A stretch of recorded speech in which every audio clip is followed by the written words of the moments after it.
বাংলার মানুষ সহ্য করবে না।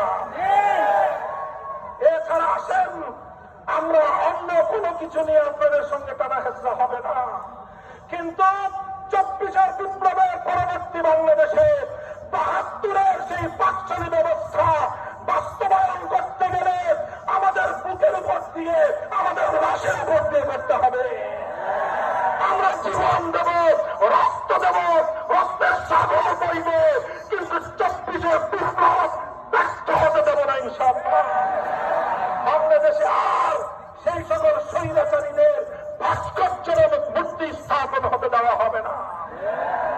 সেই সঙ্গে এটাও বলে দেই, জুলাই যোদ্ধাদের নামে অথবা আমাদের মহান শহীদদের জন্য রাষ্ট্রীয় ব্যবস্থাপনায়, রাষ্ট্রীয় স্থাপনায় ভাস্কর্য নির্মাণ করবার বিপজ্জনক খেলা কেউ খেলবার চেষ্টা করবেন না।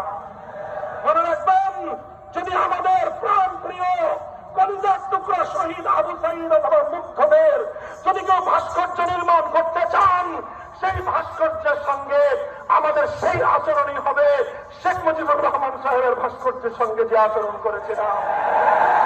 অথবা কেউ যদি শহীদ প্রেসিডেন্ট জিয়াউর রহমানের নামে কোন ভাস্কর্য রাষ্ট্রীয় স্থাপনায় বসাতে চান, সে ভাস্কর্য জীবন দিয়ে প্রতিহত করবো, ভেঙে গুড়িয়ে দেবো।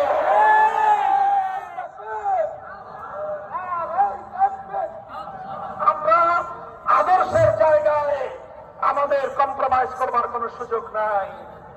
ক্ষমতা নিতে চান নিয়ে নেন, সংসদ নিতে চান, অতটা আমরা আপত্তি করব না, কিন্তু